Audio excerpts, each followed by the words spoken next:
Jumpa lagi rekan trader Indonesia dimanapun berada. Kembali lagi bersama saya Moritz pada acara spesial di mana kita akan membahas tentang dunia kripto.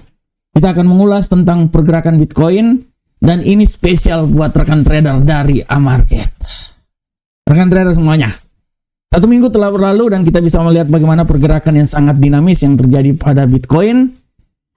Berbagai informasi yang telah dikeluarkan, berbagai data-data yang benar-benar memberikan pergerakan yang sangat luar biasa di pasar, sehingga bisa memberikan tekanan atau memberikan pergerakan yang dahsyat untuk Bitcoin telah terjadi. Kita bisa lihat di Kamis, mulai hari Kamis, bagaimana Bitcoin bisa mengalami sebuah pelemahan pasca bagaimana laporan yang dikeluarkan dari laporan FOMC. Akan tetapi setelah itu hari Jumat dia bisa naik terbang lagi.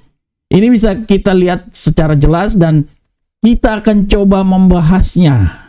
Dan untuk tema kali ini kita akan membahas tentang sebuah tema di mana tema ini masih tetap mempunyai hubungan yang sangat erat dengan The Fed ataupun dengan Donald Trump, di mana kita akan membahas tema kali ini tentang Bitcoin stabil di saat Donald Trump mengancam independensi dari The Fed.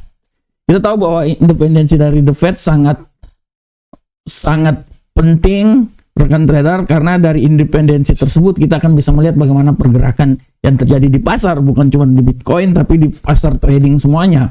Dan kita lihat bagaimana campur tangan yang dilakukan oleh Donald Trump membuat pergerakan pasar bergejolak dengan sangat cepat. Ini pun juga terjadi saat ini, di mana campur tangan yang terjadi antara Donald Trump dengan The Fed dalam memberikan ruang untuk pemangkasan tingkat suku bunga ini benar-benar sangat membuat pergerakan pasar sangat dinamis. Dan salah satu kasus yang sangat luar biasa adalah bagaimana pemecatan yang dilakukan oleh Donald Trump terhadap salah satu anggota The Fed, Lisa Cook.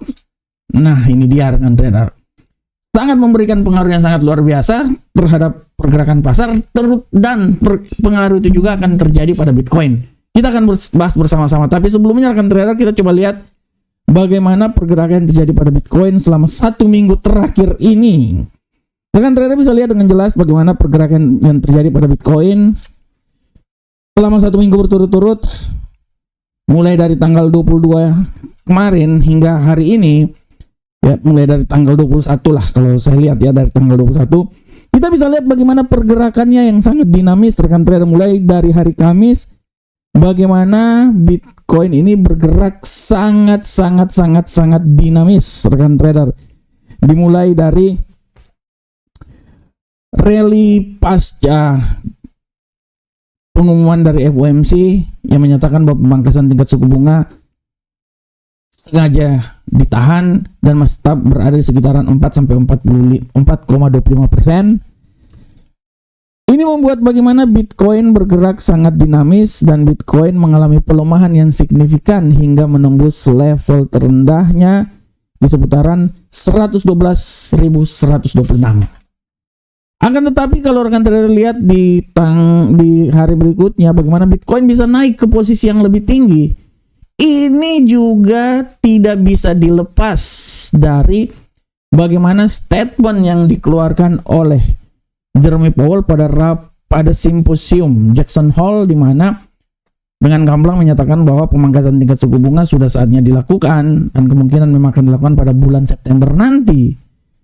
Ini membuat bagaimana Bitcoin terbang sangat tinggi, yang tadinya sempat jatuh di posisi 111 rekan trader, tapi setelah itu bagaimana pasar bergerak dan dia kembali lagi ke 117.481 US dollar per satu Bitcoin. Nah, ini adalah dampak yang sangat luar biasa di mana pasar melihat bahwa pemangkasan tingkat suku bunga akan segera dilakukan, sehingga pasar bereaksi sehingga bisa menekan dolar Amerika dan memberikan suatu manfaat yang sangat luar biasa bagi Bitcoin. Akan tetapi pasca hal tersebut rekan trader bisa lihat bagaimana Bitcoin ini turun rekan trader, kembali melemah. Hari Jumat Sabtu dia melemah, Minggu juga melemah, Senin melemah juga rekan trader ya, sampai dia kembali ke level 109. Dan di hari kemarin pun juga dia sempat melemah di 108 walaupun akhirnya terjadi rebound dan dia naik hingga hari ini berada di sekitaran 112. Secara garis besar kalau rekan trader lihat apa yang terjadi ini tidak bisa lepas dari banyak faktor rekan trader. Selain katalis makro yang dikeluarkan oleh The Fed, dalam ini Jerome Powell, harus diperhatikan juga bahwa arus ETF yang bercampur. Dari sini rekan trader bisa lihat untuk arus ETF ini, kalau rekan trader lihat di sini sudah sangat jelas. Ya, saya balik dulu ke sini sama rekan trader. Nah, arus ETF ini memang memberikan suatu tekanan yang sangat luar biasa dan rekan trader bisa lihat di sini sudah sangat jelas bahwa arus ETF yang terjadi benar-benar memberikan suatu tekanan yang sangat luar biasa. Bayangkan rekan trader, dia sudah mulai sebenarnya dari tanggal 15 ya. Sampai tanggal 21, 20, 21, 22 rekan trader. Arus keluar ini sangat banyak rekan trader. Inilah yang memantik bagaimana Bitcoin bisa keluar dan mengalami pelemahan yang sangat signifikan hingga menembus level terendah di posisi 108 tanggal 26 kemarin. Walaupun tanggal 25 arus masuknya sebesar 219 juta US dollar, tapi tanggal 26 kemarin arusnya itu dia berada di sekitar 88 juta US dollar.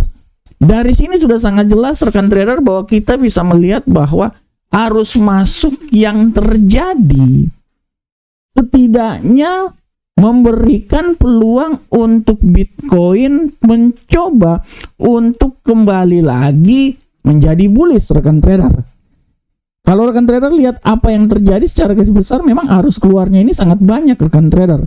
Arus keluar dari ETF Bitcoin ini, institusi-institusi besar ini memainkan peranan yang sangat besar bagaimana terjadinya pelemahan yang terjadi pada Bitcoin. Dan ini sangat terbukti dalam 2 hari yang lalu bagaimana arus masuk telah membalikan keadaan ke depan. Dan kita bisa lihat bahwa Bitcoin prinsipnya sudah mencoba untuk kembali naik lagi dan dia berada di sekitaran 112.000. Akan tetapi yang harap diperhatikan oleh rekan trader semuanya bahwa tendensi-tendensi yang terjadi ke depan ini sangat luar biasa rekan trader. Harap diperhatikan ya. Kalau kita lihat juga bahwa likuiditas yang terjadi pada 25 dan 26 Agustus itu arusnya yang pendek keluar seperti kayak gini. Dia terperangkap sehingga membuat bagaimana Bitcoin ini bergerak sangat dinamis. Tapi harap diperhatikan bahwa tanggal 29 nanti ya pasar opsi dia membengkak, diperkirakan dia berada di atas 14,6 miliar. Nah, kadaluarsa yang terjadi pada tanggal 29 Agustus ini akan memberikan pengaruh yang sangat luar biasa terhadap Bitcoin ke depan. Nah, dari sinilah kita bisa mengambil suatu kesimpulan rekan trader semuanya bahwa apa yang terjadi pada Bitcoin selama 1 minggu ini hingga hari Rabu sekarang pasca meledaknya Bitcoin itu tidak bisa dilepas dari kombinasi antara katalis makro, dalam hal ini bagaimana statement-statement atau pergerakan pasar yang ditimbulkan oleh data-data yang dikeluarkan di Amerika, ada hubungannya dengan The Fed, ada hubungannya dengan Donald Trump. Nah, selain itu juga kita bisa lihat bahwa arus ETF yang tidak terlalu mendukung Bitcoin. Nah, ini dia. ETF tidak terlalu mendukung Bitcoin sehingga rekan trader lihat garisnya hanya hari tanggal 25 dan tanggal 26 harus masuk. Sebelumnya itu harus keluar terus. Nah, ini dia rekan trader. Inilah yang menjadi alasan kenapa Bitcoin mengalami sedikit pelemahan hingga tanggal 24, tanggal 25, 26 dia sedikit mengalami penguatan. Nah, yang menjadi pertanyaannya rekan trader, bagaimana ya hubungannya antara kejadian yang terjadi di The Fed dengan pergerakan Bitcoin? Ini dia rekan trader. Di sini kita bisa lihat bahwa hubungannya adalah, kita lihat bahwa Bitcoin masih tetap akan sangat terpengaruh terhadap bagaimana keadaan yang terjadi seputaran kisruh The Fed dengan Donald Trump, di mana kita lihat bahwa salah satu anggota The Fed, Lisa Cook, dia dipecat oleh Donald Trump. Dan kalau kita lihat juga Donald Trump sengaja mencari, bukan sengaja sih, tapi mungkin antara sengaja apa tidak, tapi apabila memang Lisa Cook diganti, artinya mayoritas kemungkinan besar bahwa mendukung pemangkasan tingkat suku bunga itu kembali menjadi besar. Karena dari 9 orang, 2 udah benar-benar menentang. Kalau tambah 1 lagi 3, setidaknya ada opsi-opsi untuk pemangkasan tingkat suku bunga seperti dengan kebijakan ekonomi yang dilakukan oleh Donald Trump. Dari sinilah rekan trader semuanya. Dari sinilah kita bisa lihat bagaimana memberikan pengaruh yang sangat luar biasa terhadap pergerakan yang terjadi pada indeks dolar Amerika. Dari sini artinya kalau indeks dolar Amerika mengalami pergerakan yang sangat signifikan, dia akan sedikit memberikan tekanan yang sangat luar biasa terhadap apa yang terjadi untuk Bitcoin. Nah, oleh karena itu rekan trader, secara garis besar kita bisa lihat bahwa Bitcoin dalam beberapa hari ke depan menurut analis saya masih tetap akan berusaha stabil. Tapi apabila rekan trader lihat bahwa arus masuk yang terjadi pada BTF ini setidaknya sudah memberikan sedikit tanda bahwa perlahan namun pasti Bitcoin ini akan mencoba untuk naik lagi ke posisi yang lebih tinggi.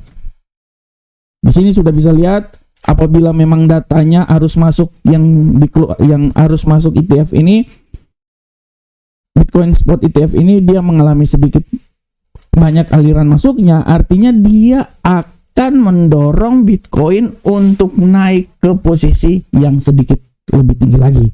Nah, oleh karena itu rekan trader, sekali lagi bahwa pengaruh yang terjadi nanti di The Fed ini akan memberikan suatu ruang yang sangat besar terhadap arah pergerakan pasar ke depan. Kita tetap akan tahu bahwa perselisihan yang terjadi di The Fed antara Donald Trump dengan pejabat The Fed ini akan memberikan suatu pergerakan tekanan terhadap harga, dan ini juga akan sedikit memberikan ruang untuk Bitcoin. Sehingga dari sini saya bisa memberikan sedikit masukan bahwa untuk pergerakan Bitcoin selama 1 minggu ke depan sudah sangat jelas kalau kita lihat di sini bahwa Bitcoin masih punya sedikit peluang untuk bisa maju lagi ke depan. Nah, dari sini secara garis besar kita lihat, saya mencoba untuk mengambil sebuah analisa bagaimana pergerakan Bitcoin ini hingga tanggal 3 September nanti. Dari analisa yang coba saya bawakan bahwa Bitcoin ini masih tetap memiliki peluang yang sangat besar untuk naik ke posisi yang lebih tinggi, dengan acuan bahwa apabila semua ini terjadi, Bitcoin punya peluang yang sangat besar bisa menembus level 114 dengan asumsi bahwa level ketinggian yang sangat maksimum adalah di seputaran 116.348. Apakah nanti dia bisa mengalami pelemahan? Tentu saja rekan trader. Apalagi nanti dalam minggu ini kan ada data PDB yang dikeluarkan. Nah, dia benar-benar akan memberikan tekanan apabila data ini dia setidaknya memberikan tekanan terhadap arah pergerakan yang terjadi pada dolar Amerika. Artinya setidaknya dia akan memberikan kekuatan yang sangat luar biasa terhadap Bitcoin. Akan tetapi jika tidak, ya Bitcoin akan melemah. Tapi saya bisa bilang bahwa Bitcoin masih tetap punya peluang melemah, walaupun pelemahan yang paling bijak itu masih akan coba sampai di level 108.136. Dia akan mencoba kembali lagi 108 ya. Nah, untuk turun dari 108 saya tidak melihat itu, tapi 108, 109 lah. 109 adalah nilai yang bisa tercapai oleh Bitcoin apabila mengalami pelemahan. Tapi secara garis besar kalau saya lihat bahwa peluang Bitcoin untuk naik ke depan masih sangat besar, dan apabila nanti PDB juga yang dikeluarkan mendorong untuk pemangkasan tingkat suku bunga, artinya sikap dovish yang akan terjadi memberikan ruang yang sangat besar untuk Bitcoin naik ke posisi yang lebih tinggi. Setidaknya 114 akan diuji dan 116 akan menjadi tendensi atau akan menjadi tujuan tertinggi dari pergerakan Bitcoin sampai minggu depan. Oke rekan trader semuanya, demikianlah ulasan kami tentang Bitcoin. Dan sekali lagi saya mau bilang bahwa kita akan lihat pengaruh yang ditimbulkan oleh Donald Trump dengan The Fed. Semakin Donald Trump membuat independensi The Fed semakin nyata, artinya akan membuat gejolak yang sangat luar biasa sehingga bisa menekan arah dolar dan memberikan kekuatan yang sangat luar biasa terhadap Bitcoin ke depan. Ini akan menjadi acuan untuk pergerakan Bitcoin selama 1 minggu ke depan. Rekan trader, demikianlah analisa kita, analisa dunia kripto kita. Semoga bermanfaat untuk rekan trader semuanya. Sampai ketemu kita di analisa berikutnya. Salam profit Indonesia.